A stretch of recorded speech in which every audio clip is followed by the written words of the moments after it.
150-র বেশি সংস্থার 200-র বেশি ওষুধ পরীক্ষায় ফেল করে যাচ্ছে। আমাদের দুর্ভাগ্য হচ্ছে যে এইটা আর কোনো হঠাৎ করে একটা ঘটনা থাকছে না, এটা একটা স্বাভাবিক প্রবণতায় কার্যত পরিণত হচ্ছে। এবিপি আনন্দ দর্শকেরা জানেন যে গত 1-1.5 বছরে প্রায় প্রতি মাসে শয়ে ওষুধ এরকম সিরিয়াস স্কোর পরীক্ষায় অনুত্তীর্ণ হচ্ছে, ফেল করছে, মানে যাকে বলে মুখ থুবড়ে পড়ছে। আমি বলছি ডক্টর সরকার, মানে এই রোগের কোনো ওষুধ কি আছে?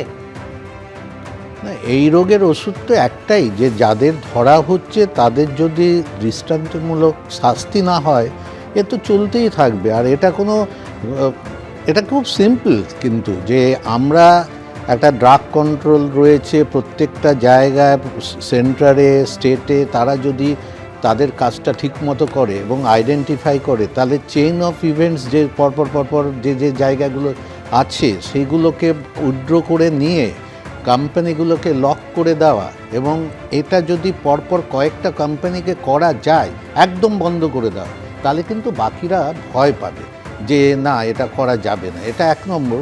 2 নম্বর হচ্ছে যে আমি বুঝতে পারছি না, যারা করছেন তারাও তো এই সার্কুলেশনে তাদেরও ওষুধ খেতে হয়, তাদেরও বাড়ির লোকেদেরও রোগ হয়, তাদের তো রোগ হয় না এরকম নয়, কিন্তু তারা যদি এইগুলো দেয়, এবং অনেক সময় বিষাক্ত ওষুধও থাকে যেগুলো, এর মধ্যেই আপনারা কাপ সিরাপের ঘটনা শুনেছেন, এবং বেশ কিছু বাচ্চা মারা গেছেন। তো এই জিনিসগুলো, আর আমরা বিশেষ করে যারা আমরা ক্রিটিক্যাল কেয়ার করি, অ্যান্টিবায়োটিক নিয়ে ভীষণ ভাবে চিন্তিত, কারণ আমাদের একটা রুল অফ থাম আছে যে first hour is very important. 1 ঘন্টার মধ্যে একটা সেপসিসে right antibiotic in right time দিতে হয়। সেটা 1 ঘন্টাটার মধ্যে আমি যেটা দিচ্ছি, সেটা যদি পরে জানতেও পারি যে এটা ঠিক নয়, ফেক মেডিসিন, তারপরে কিন্তু আর আমার কারেকশন করার সুযোগ নেই। তো এইসব ব্যাপারগুলো নিয়ে আমরা ভীষণভাবে চিন্তিত, কিন্তু আমরা বুঝতে পারছি না। 1 বছর ধরে তো প্রায়ই আপনারা কত প্রোগ্রাম করলেন, আমি তো একটাও প্রোগ্রাম শুনিনি যেখানে they have identified the culprit and given the punishment which is exemplary. আপনি দৃষ্টান্তমূলক শাস্তির কথা বলছেন, আমি এখানেই চিকিৎসক জয়দেব রায়ের কাছে আসব। আপনি নিজেও এসছেন এই আলোচনায়, বহুবার আমরা আলোচনা করেছি। একটি শিশুকে যখন আপনি চিকিৎসা করছেন, প্রয়োজন মনে করছেন যে এই অ্যান্টিবায়োটিক ইনজেকশনটা দেওয়ার দরকার এই মুহূর্তে, কিন্তু সেই অ্যান্টিবায়োটিক ইনজেকশনটা দিলেন আপনি, অথচ সেটা কাজ করলো না। আপনি বুঝে পাচ্ছেন না যে আদতে এটা যে অসুখটা হয়েছে সেটা সঠিকভাবে চিহ্নিত করা গেল না, নাকি এটা ভুল ইনজেকশন। কি করণীয় তখন? এ প্রসঙ্গে তো বহুবার আমি বলেছি, যেটা ওই আগের ডাক্তারবাবু বললেন, যে ডক্টর সরকার যেটা বললেন, যে যতক্ষণ না পর্যন্ত দৃষ্টান্তমূলক শাস্তি হবে, মানুষ ধরে নিয়েছে আলোচনা চলতে থাকবে, এটা নিয়ে কিচ্ছু হবে না, আমাদের কাজ আমরা করে যাব। সুতরাং যতক্ষণ না পর্যন্ত আইডেন্টিফাইড করে দৃষ্টান্তমূলক শাস্তি দেয়া হচ্ছে, আমি মনে করি এটা সামাজিক ব্যাধি হয়ে গেছে, এটা 1 নম্বর। আর এই ব্যাধি নিরাময় করতে গেলে আইন করতে হবে, সব কিছু করতে হবে, ধীরে সুস্থে করতে হবে, তা নয়। আমরা হঠাৎ সিঁদুর থেকে হঠাৎ করে যুদ্ধের মতো করে সেটাকে যুদ্ধকালীন তৎপরতা, সেটাকে আমরা ট্যাকেল করতে শুরু করি। এখানে তো হাজার শিশু, হাজার মানুষ, এরা কিন্তু সংকটের মধ্যে পড়ছে। আমি বলবো যে এটা কিন্তু দলমত নির্বিশেষে এটাকে, আমাদের এই রোগটাকে সারাতে হবে। সারাতে গেলেই যে কথাটা বলেছে, ওনার সঙ্গে আমি একই কথা সমস্যারে বলবো, যে নিয়ম প্রণয়ন আছে, নিয়ম আছে, নিয়মটা ঠিকমতো করে ইউটিলাইজেশন করবে। নিয়ম যারা ভায়োলেট করছে তাদেরকে কিন্তু দৃষ্টান্তমূলক শাস্তি দিতেই হবে, এবং পরীক্ষার জিনিসগুলো বাজারে আসার আগেই কিন্তু ধরা উচিত। বাজারে এসে যখন এটা পৌঁছে গেল, তখন আমরা বলছি এটা খারাপ, ওটা খারাপ, তখন তো কিছু পেশেন্ট নিয়ে নিয়েছে। সুতরাং তার আগেই কিন্তু, আর বারবার আমি যে কথাটা বলছি, এই রোগটা কিন্তু রুটে নির্মূল করতে হবে। আমরা একটা স্টেরয়েড জাতীয় ওষুধ দিয়ে বাচ্চার জ্বর কমিয়ে দিলে হবে না, জ্বরের কারণটা দেখতে হবে এবং রুটটায় যেতে হবে, রুটে নির্মূল করতে হবে।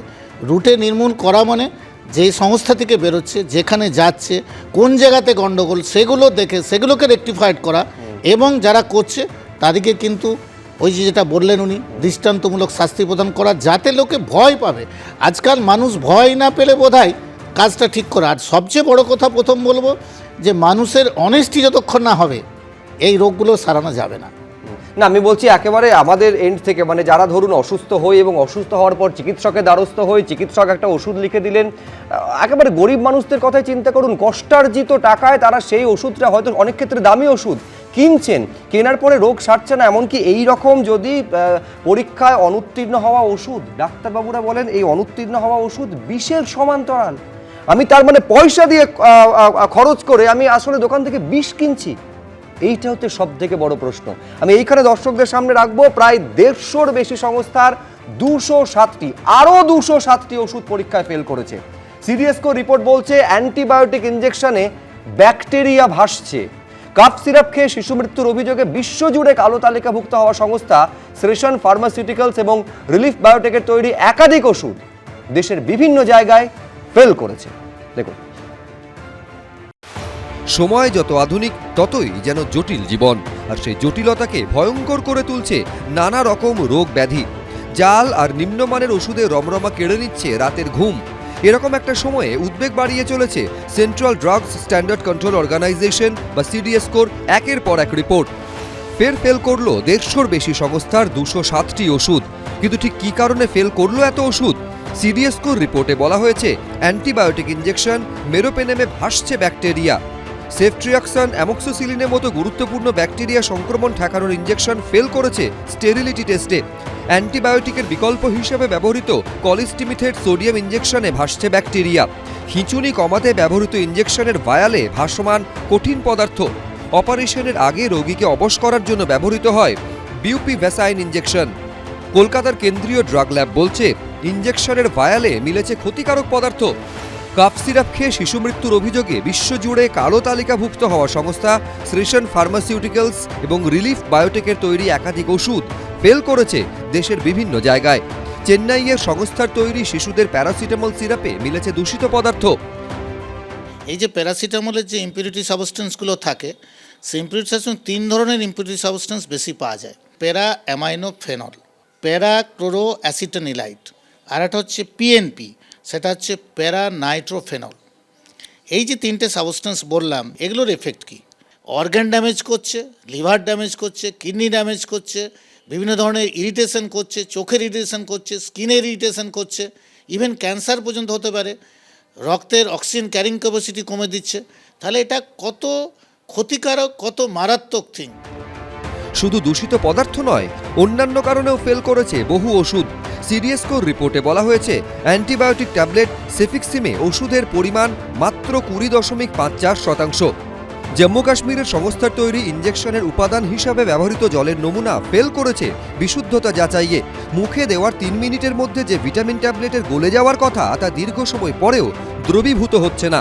হজমের ওষুধ রেনিটিডিনের একই স্ট্রিপের ভেতরে থাকা একটি ট্যাবলেটের রং আলাদা।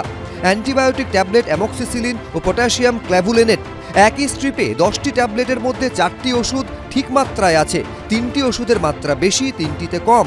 90% বদলে ওষুধ আছে মাত্র 26%। ওষুধের মতো যেটা মানুষের জীবনের সঙ্গে সম্পর্কযুক্ত, সেটা গুণমান পরীক্ষায় পাস না করেও কি করে বাজারজাত হয়ে যাচ্ছে, মানুষের পক্ষে বোঝা সম্ভব কোনটাতে ভেজাল আছে, কোনটাতে চকের গুঁড়ো আছে, কোনটা হচ্ছে জাল ওষুধ। এবং তাকে যদি এইসব দেখে কিনতে হয়, তাহলে তো তাদের মধ্যে যে আতঙ্ক তৈরি হয়েছে এবং যে বিপদ তারা আশঙ্কা প্রকাশ করছে, তাহলে কোনোটাই তো দূরীভূত হবে না। তাহলে দায়িত্বটা কে নেবে? প্রথম কথা যে নীতির পরিবর্তন দরকার, যে কোনো ওষুধ, বিশেষ করে জীবনের সঙ্গে সম্পর্কযুক্ত কোনো ওষুধ গুণমান পরীক্ষায় পাস না করলে সেটা আসবে না। কেন্দ্রীয় ড্রাগ কন্ট্রোলের রিপোর্ট অনুযায়ী তামিলনাড়ুর 2টি আলাদা সংস্থায় তৈরি 2টি আলাদা কাপ সিরাপের বোতলের ভেতরে ওষুধ এক, গায়ে লেভেল আর এক। গুজরাতের মোদি অ্যান্টিবায়োটিক সংস্থার তৈরি রক্তের ঘনত্ব কমানোর অ্যাসপিরিন ট্যাবলেটের ওষুধের মাত্রা কম, কোনো ট্যাবলেট গুঁড়ো হয়ে যাচ্ছে, বিভিন্ন ট্যাবলেট বিভিন্ন আকৃতির। বিশুদ্ধতা যাচাইয়ে ফেল করেছে চোখের সংক্রমণ ঠেকানোর ড্রপ। প্যাকেজিংয়ে ত্রুটি এবং বিশুদ্ধতার মাপকাঠিতে ফেল করেছে গুজরাতের সংস্থার তৈরি ইনফিউশন সেট। এমনকি তীব্র ক্ষার জাতীয় উপাদান থাকায় ফেল করছে শ্যাম্পু থেকে কন্ডিশনার। সন্দীপ সরকার, এবিপি আনন্দ, কলকাতা। দেখুন, আতঙ্ক বাড়ছে বই কমছে না। বিমলদা, স্বাস্থ্য দপ্তরের তরফ থেকে বারবার নির্দেশিকায় বলা হয় যে গুণমান পরীক্ষায় ফেল করা কোনো ব্যাচের যদি ওষুধ কোথাও থাকে সেটা অবিলম্বে সরিয়ে ফেলতে হবে, কিন্তু তারপর সেটা মার্কেটে থেকে যাচ্ছে কিনা সেইটা নজরদারি করবে কে? এক। কিন্তু প্রথম প্রশ্ন তো হলো এটা যে যারা এগুলো তৈরি করছে, যে ল্যাবে এগুলো পরীক্ষা হচ্ছে বা যেখানে ফেল করছে, তাদের বিরুদ্ধে কেন কঠোরতম ব্যবস্থা নেওয়া হবে না? এই যে কথা চিকিৎসকরা বলছেন যে যদি দৃষ্টান্তমূলক শাস্তি হয় তাহলে তার এরকম ঘটনা ঘটার কোনো চান্সই থাকে না। না, কঠোরতম ব্যবস্থা যে নেওয়া হয় না তা নয়। একটু আগে সেসকো না কি একটা সংস্থার নাম বলা হলো, তার কিন্তু সেশন, তার কিন্তু লাইসেন্সটা ক্যান্সেল হয়ে গেছে অলরেডি। সুতরাং ব্যবস্থা হচ্ছে না তা নয়। আমি একটা কথা বলি, বিগত 1 বছরে আমার ধারণা পাপিয়া অন্তত 4 থেকে 5টা প্রোগ্রাম আমি অ্যাটেন্ড করেছি এই ওষুধ নিয়েই।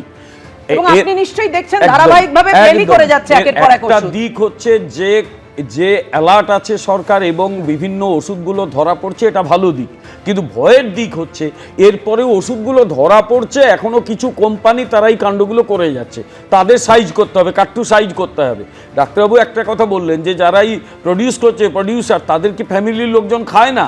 হ্যাঁ খায়, হয়তো তারা আমেরিকা থেকে ওষুধ আনে, তারা আমেরিকা থেকে ওষুধ এনে খায়, এখানকার ওষুধগুলো খায় না। যেরকম এখানে অনেককে বলতে শুনি পশ্চিমবঙ্গের স্বাস্থ্য ব্যবস্থা দারুণ, আর চোখের চিকিৎসা করতে দুবাই যায় বা আমেরিকা যায়। ফলে এই ভণ্ডামিগুলো এখানে চলে বরাবরই। আমার কথা হচ্ছে যে আমি একদম আপনার সঙ্গে একমত যে এই ওষুধ হচ্ছে জীবনদায়ী। খিচুনি কমানোর ওষুধ যদি গোলমাল থাকে, বাইরে খিচুনি বেড়ে যাবে, তো রক্ত বন্ধ করার ওষুধের তার যদি কিছু না থাকে রক্ত আরও বেশি বেরিয়ে যাবে। ফলে এগুলো হাত থেকে মানুষকে বাঁচানোর দায়িত্ব সরকারের। না, প্রশ্নটা হচ্ছে একদম দায়িত্ব সরকারের, সেটা যেমন জাতীয় স্তরে কেন্দ্র সরকারের, এই রাজ্যের ক্ষেত্রে রাজ্য সরকারের। আমি বলছি এইখানে অনেকেই প্রশ্ন করছেন রাহুল দা যে সদিচ্ছার তাহলে কোথাও কি অভাব রয়েছে? তার কারণ এই ওষুধ সংস্থাগুলো ইলেকটোরাল বন্ডে তারা ফান্ড করেছে আর কি। না দেখো, তাতে আবার ভয়ঙ্করভাবে আবার বিমলদের দিকে আঙুল উঠে যাবে, মানে যদি ফান্ডের কথা না, সবচেয়ে বেশি আঙুল আমি সেদিন কথা বলছি, যেটা বলতে চাইছি আমি একটু বলতে চাই, বিমলদের মাঝখানে বলিনি। আপনি অনেক টাকা নিয়েছেন ওষুধ কর্মকর্তা, ছেড়ে দিন আপনি। আজকে দেখো, তুমি শুধু পশ্চিমবঙ্গের ক্ষেত্রে না, আমি এটাকে অস্বীকার করছি না বা জাস্টিফাই করছি না। ওষুধ সবাই খাই আমরা, ওষুধ সব জায়গায় খাই, সর্বস্তরে খাই, সেখানে কোথাও গণ্ডগোল হলে প্রত্যেকেই আমরা এফেক্টেড হবো, এটা একদম ঠিক। কিন্তু কোথাও দাঁড়িয়ে তুমি দেখো, পশ্চিমবঙ্গে শুধু যদি একটাই র্যাকেটটা পশ্চিমবঙ্গে চলছে মনে করো তা নয়। দিল্লিতে 2025-এর ডিসেম্বরে দাঁড়িয়ে প্রায় 2.5 কোটি টাকা ওষুধ বাজেয়াপ্ত করা হয়েছে।